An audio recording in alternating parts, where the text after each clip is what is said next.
Welcome, ladies and gentlemen, one and all, to The Late Show. I am your host, Stephen Colbert, and it is... Check your calendars, because this is the first Friday of 2022. And I'm so happy to be here. I'm so happy to be here. That's why I showed up. Yeah, Friday. If I'm not happy to be here, I don't show up. That's why on some Fridays you might notice we don't do a new show. Because on some Fridays I just call Chris and I go, I'm not feeling it, man. And the network goes, whatever you want, Chief. Your health and well-being are way more important to us than money. But that's the first joke tonight. But not everybody is showing up to work these days. According to the most recent jobs reports in November, the number of people quitting jobs hit an all-time high in what is being called the Great Resignation. When reached for comment on the Great Resignation, one economist said, "As somebody else, I quit." This data comes straight and hot from the Bureau of Labor Statistics' latest Job Openings and Labor Turnover Survey, or JOLTS, release. Incidentally, if you're jolting yourself to release on the job, you're probably getting fired before you have a chance to resign. But, you know, you do you.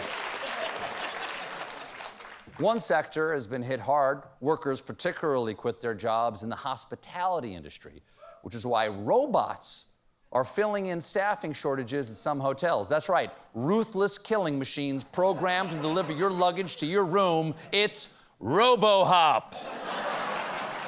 This is true. This is actually already happening. Let's see the future of hospitality in action. The robot needs to be trained only once to navigate the lobby and hallways. It even has been adapted to call for an elevator.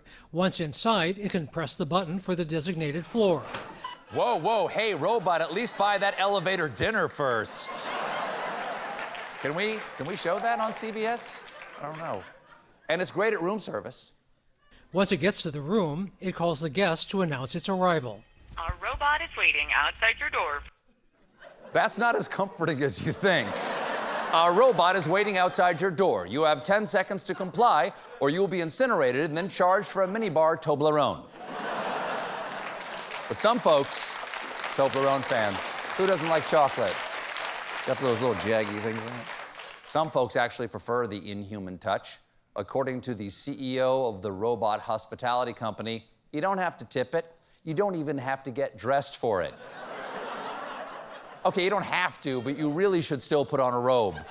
Just because it's a robot doesn't mean it needs to see what you use to push elevator buttons. Going up. Restaurants are also filling their job openings with robots, such as Flippy from Miso Robotics, which uses artificial intelligence sensors, computer vision, and robotic arms to fry fast food. This thing is capable of solving the most complex mathematic calculations, and it's frying fast food. It's a scientific breakthrough. They've invented a synthetic grad student. And the makers... Yep. The makers of Flippy also make Sippy, a robot machine that automatically dispenses colas and soft drinks. And if you buy them both, the Flippy and Sippy robots combine to form Diabetes Voltron. But Sippy the robot won't be pouring much of the hard stuff because a lot of people are using the New Year's as an opportunity to take a break from alcohol, AKA dry January. Personally, I'm gonna do a third of that. I will not be drinking for the 8 hours a day that I'm sleeping. But, just for January. Over on Twitter, one adult beverage company had a bit of advice. Pabst Blue Ribbon posted this actual tweet. Not drinking this January? Try eating ass. Yes, if you miss the refreshing taste of Pabst Blue Ribbon, the closest substitute is ass. That's why... That's why true connoisseurs call it Pabst Brown Ribbon. Sadly, the tweet has since been deleted. Instead, they seem to be playing it safe, and this is true, by tweeting just the word beer. Or if beer's not available, try Pabst Blue Ribbon. Of course, companies aren't just promoting themselves here on Earth, and I'll tell you all about the latest in my segment, Space News! Brands in Space Edition. Coming in hot. Coming in hot. In our... Very easy, a cheap date. In our first piece of orbiting brand news, Amazon's Alexa may soon be going to space. Reminds me of that famous scene from 2001: A Space Odyssey. Open the pod bay doors, Alexa. Playing Best of the Doors. No, Alexa, no. A spokesperson for Amazon says that the device could allow astronauts to obtain real-time data by asking things like, what speed are we going on? What's that alarm that just went off? Remind me what that is. Remind me what that is? How dumb are astronauts?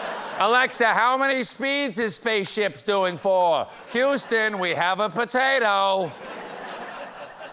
Alexa evidently could also communicate with Earth to retrieve all sorts of information, such as news, that would help astronauts feel less lonely. Yes, because if there's one thing that always cheers me up when I'm feeling down, it's the news. Back here on Earth, news. News fan. Back Earthside, Omicron continues to rage across the world and is having devastating consequences. For instance, it was recently announced that the Grammy Awards have been officially postponed, and I can only imagine that the Latin Grammys have been pospuestos.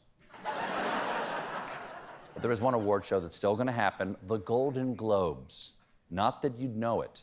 They already weren't going to be televised because NBC yanked the Globes after accusations of racism, sexism, and greed were leveled against the Hollywood Foreign Press Association. And NBC will not tolerate racism, sexism, and greed for more than 15 seasons. But, NBC.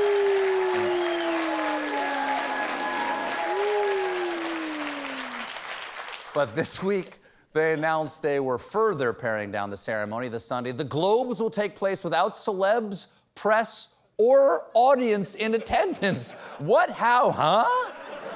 The Golden Globes without press or celebrities is just a hotel ballroom full of Austrians who love Emily in Paris.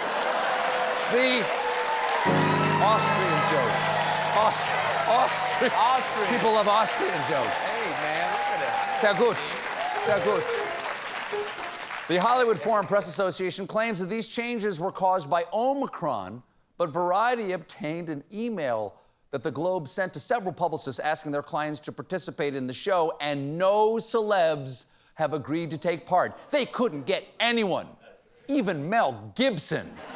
I can't associate my good name with the Golden Globes. Those people are racists.